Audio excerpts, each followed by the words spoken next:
In this video, I'm going to explain how to use the HR and IR documents in Turf Plus. Here we are on the home page. Where do the HR and IR documents live?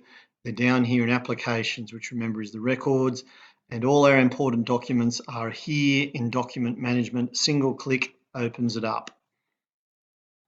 Over here is the list of where the documents are. Number 10 is HR and IR documents. Click on by title and your list of HR and IR documents will open up.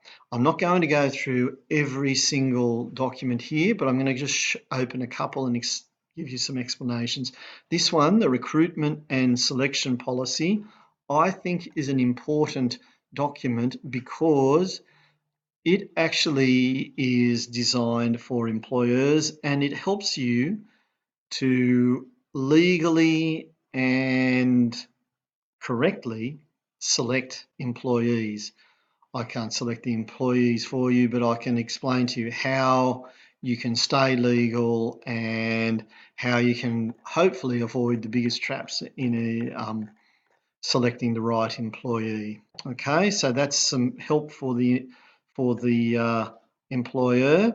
Now, if we go to this one, number 21, onboarding procedure, this is another one that is designed for the employer that takes you through onboarding. So what do I do when I've just employed a new employee? How do I bring them on board? How do I train them? That's what Turf Plus is all about, is making sure that we train our employees and keep you compliant. So that document explains that. Okay. Now, there's a whole bunch of policies here. What do they all mean? Well, you can make some choices. You don't actually have to use every policy that is in here. I want you to choose the policies, the HR and IR policies that apply to your turf farm. But the whole idea of having these is staying compliant and making sure we're legal and that you and the employee understand each other. So, for example, this is a probation policy. The reason you have a probation policy is if you want to have a probation period for your employee, let's set it out in writing, have them sign it, and everyone understands each other. There can be no disagreements if the probation period ends, you do not want to continue with the employee. You've set it out. You know, you're not having an argument. You're not going to court about it, okay? So you can see here there's a choice of a lot of policies.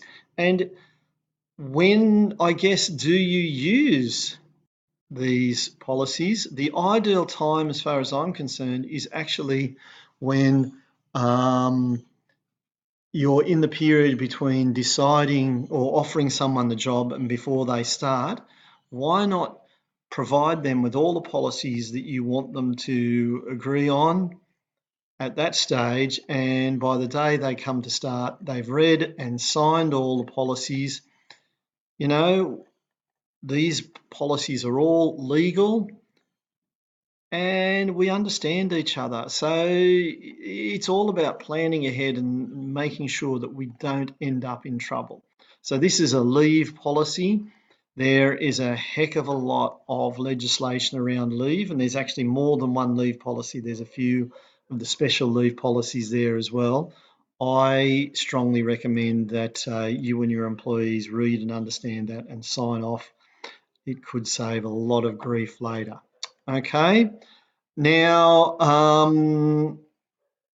I understand that some policies will not be important to some turf farms.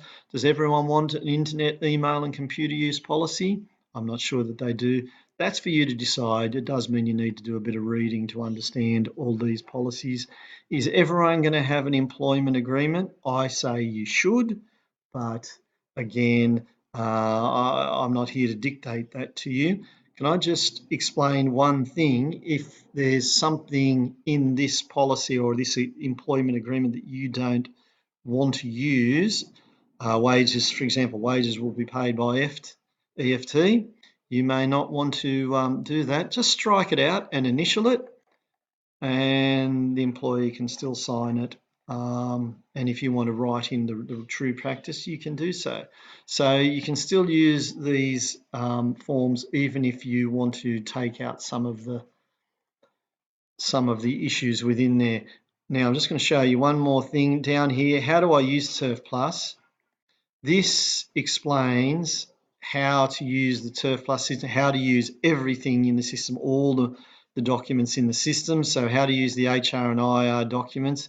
I've actually got this open here. How do I use HR and IR documents? This goes through every single document in the entire HR and IR system. If you want to get a quick overview or don't understand how to use them, it's all there, as I say, within How Do I Use Turf Plus. So that's how you use the HR and IR documents.